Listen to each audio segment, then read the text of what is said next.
नमस्कार, आप देख रहे हैं सिटी हलचल आपकी आवाज। चंदौसी में व्यापारी समागम का हुआ भव्य आयोजन।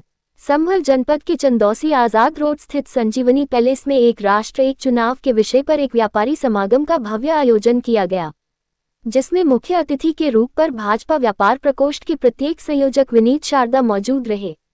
कार्यक्रम के मुख्य अतिथि विनीत शारदा ने एक राष्ट्र एक चुनाव के विषय पर बोलते हुए कहा कि यह राष्ट्रहित में है। एक राष्ट्र एक चुनाव से सरकार का करोड़ रुपया बचेगा और राष्ट्रहित भी होगा। कार्यक्रम के दौरान मंच से संबोधित करते हुए भाजपा व्यापार प्रकोष्ठ के प्रदेश संयोजक विनीत शारदा ने विपक्षी पार्टियों पर जमकर निशाना साधा और कहा कि सपा व अन्य पार्टियों भाजपा की उपलब्धियां से बौखला गई है और अंगरल बातें कर रही है।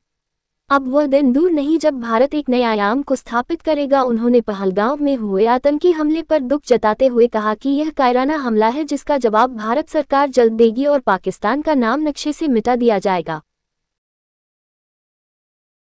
देखिए, वन राष्ट्र वन चुनाव देश का जरूरत है। देश के प्रधानमंत्री नरेंद्र मोदी जी ने वन राष्ट्र वन चुनाव की जरूरत को समझा, तो देश के पूर्व राष्ट्रपति आदरणीय श्री रामनाथ कोविंद जी के नेतृत्व में एक टीम का गठन हुआ।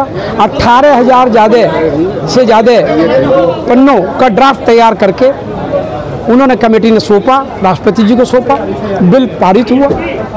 तो आज ये हम चाहते तो बिल पारित कर सकते थे। प्रधानमंत्री जी हमारे हमेशा लोकतंत्र पर विश्वास करते हैं। उन्होंने जनता के बीच में आज हमारे गांव-गांव, कस्बे-कस्बे जिलों में हमारे भारतीय जनता पार्टी और समाज के नेता जा रहे हैं और जनता से इसकी राय ले रहे हैं। जनता में बहुत एक ही अपील है कि देश में एक ही चुनाव होना चाहिए, विधानसभा लोकसभा का चुनाव, उसके 100 दिन के अंदर आपका नगर पंचायत, जिला पंचायत और नगर निगम। आज कितना पैसा, अरबों रुपया, करोड़ों अरबों रुपया मेरे टैक्स पेयर व्यापारियों का, माता बहनों का इन चुनावों में खर्च हो जाता है। आप समझिए, पूरी तरह सरकारी मशीन रुक जाती है। लघु उद्योग और व्यापारी का व्यापार और उद्योग बंद हो जाता है। आचार संहिता लगने के बाद आदमी व्यापार नहीं कर पाता, लेन देन नहीं कर पाता। मेरे भारत का ग्रोथ रुकता है। इसलिए आज देश को ज़रूरत है एक राष्ट्र एक चुनाव। सन 1951-52 में पहला चुनाव हुआ देश में। 51-52 से लेके 1967 तक एक ही चुनाव होता था, अनेक चुनाव नहीं पड़े। उस समय की पूर्व प्रधानमंत्री इंदिरा गांधी जी ने 1971 में इसको ध्वस्त किया, इस कानून को। उनको लगता था 71 में कि कांग्रेस की नैया डूब रही है। इंदिरा जी को लगता था उनकी राजनीति जमीन खिसक रही है, इसलिए उन्होंने उसको ध्वस्त किया। 75 में आपातकाल लगाया तो मेरे देश के सभी नेताओं को, समाज के सभी नेताओं को 19 महीनों जेल में डाला। तो पर आज देश मजबूत हाथों में है।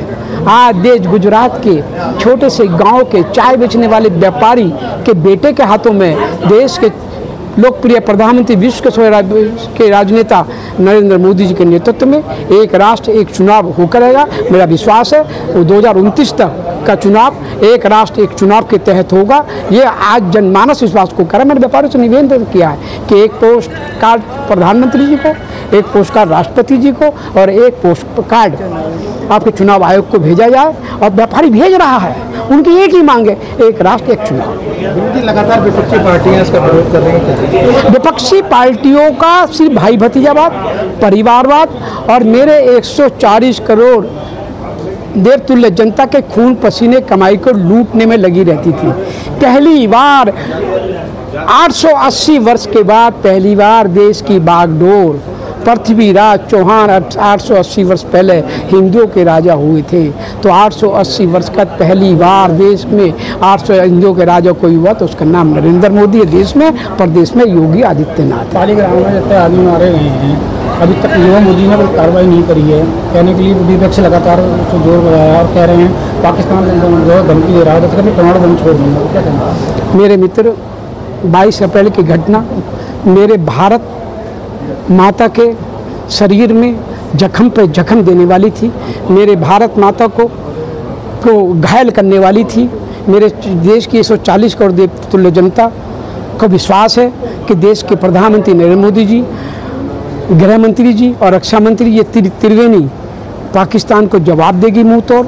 और पाकिस्तान के आतंकवादी जो जिन्ना, गौरी, औरंगजेब की नाजायज औलाद हैं, उन आतंकवादियों को मुंह तोड़ जवाब मिलेगा। मेरा विश्वास है, जिस तरीके से मेरा व्यापारी कह रहा है कि पाकिस्तान से व्यापार बंद हो तो हो जाए, निर्यात आयात बंद हो तो हो जाए, पानी रोका तो मेरे व्यापारी और उद्यमियों को कोई दिक्कत नहीं हुई। हमारा देश क्या, हर व्यापारी, हर उद्यमी, हर किसान, माता बहनें, युवा चाहता है कि पाकिस्तान को मुंहतोड़ जवाब मिलेगा, और उसको मुंहतोड़ जवाब इस बार ऐसा ही नहीं मिलेगा।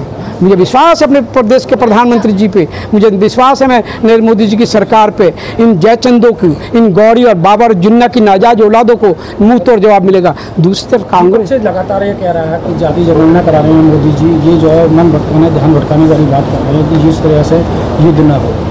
क्या विपक्ष की बात कहते हैं? 77 वर्ष देश को आज़ाद हुए हो गए, कांग्रेस ने 57 वर्ष राज किया, 350 मुगलों ने राज किया, 250 वर्ष अंग्रेजों ने राज किया। ये तो हमेशा एक दो बुरे काम करते हैं।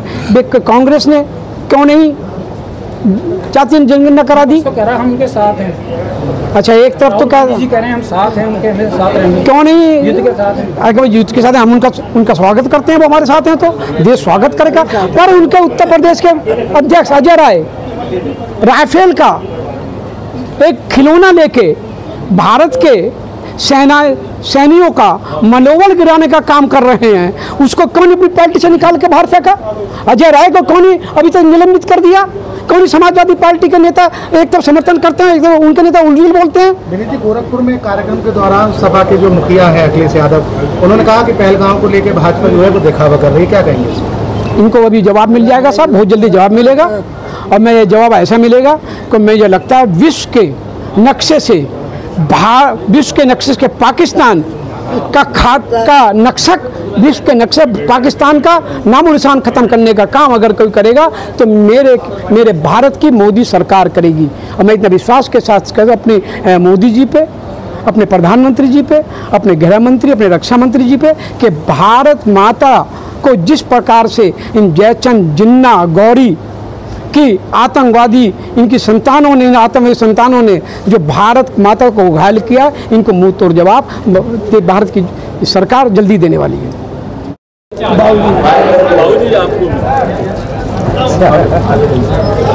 केवल जिन्ना की औलाद ही नहीं, अपने घर में भी पढ़ रहे, इसलिए उनका इंतजाम करना बहुत जरूरी है। इतना कहते हुए